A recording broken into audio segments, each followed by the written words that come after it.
Budget में अत्याधुनिक तकनीकों और महत्वपूर्ण खनिजों पर काफी ध्यान दिया गया है। वित्त मंत्री निर्मला सीतारमण ने एआई के महत्व को रेखांकित करते हुए विभिन्न क्षेत्रों में इससे मिले लाभ की चर्चा की। बजट में नई तकनीकों से जुड़ी कई घोषणाएं शामिल हैं।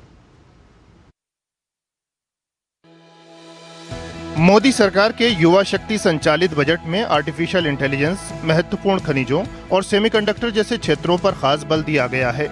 वित्त मंत्री ने अपने बजट भाषण की शुरुआत में उन वैश्विक परिस्थितियों का जिक्र किया जिनसे व्यापार और बहुपक्षीयवाद खतरे में है, साथ ही संसाधनों तक पहुंच और आपूर्ति श्रृंखलाएं बाधित हैं। ऐसे में जनकल्याण के संकल्प को आगे बढ़ाते हुए वित्त मंत्री ने सरकार के 3 कर्तव्यों को रेखांकित किया। Our first कर्तव्य is to accelerate and sustain economic growth by enhancing productivity and competitiveness and building resilience to volatile global dynamics.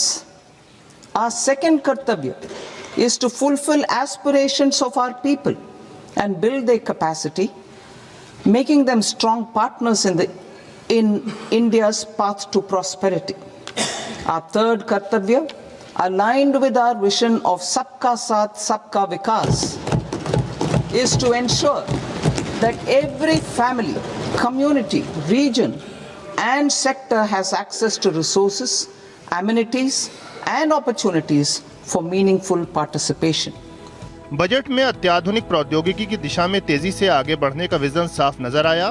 Budget में ऐलान किया गया कि अप्रैल 2025 में शुरू की गई 22,919 करोड़ की इलेक्ट्रॉनिक पुर्जों के निर्माण से जुड़ी योजना में खर्च बढ़ाकर 40,000 करोड़ किया जाएगा। इंडिया सेमीकंडक्टर मिशन की सफलता को सराहते हुए वित्त मंत्री ने इस मिशन के विस्तार का ऐलान किया। India semiconductor mission 1.0 expanded India's semiconductor sector capabilities.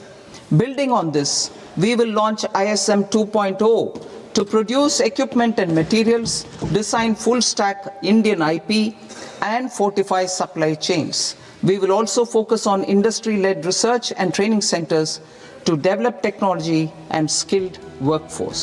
महत्वपूर्ण खनिजों के क्षेत्र में भी सरकार की प्राथमिकताएं बजट में साफ दिखाई देती हैं। बजट में इनके प्रसंस्करण के लिए जरूरी पूंजीगत वस्तुओं के आयात पर मूल सीमा शुल्क में छूट की घोषणा की गई। नवंबर 2025 में शुरू की गई rare earth permanent magnet scheme का जिक्र करते हुए वित्त मंत्री ने घोषणा की कि खनिज संपन्न राज्यों को सहायता प्रदान की जाएगी।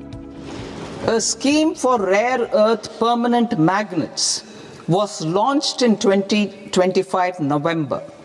We now propose to support the mineral-rich states of Odisha, Kerala, Andhra Pradesh and Tamil Nadu to establish dedicated rare earth corridors to promote mining, processing, research and manufacturing.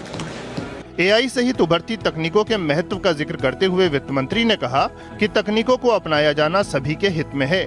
उन्होंने एआई मिशन और राष्ट्रीय quantum mission जैसे सरकार के प्रयासों का जिक्र किया। Bureau report, DD news.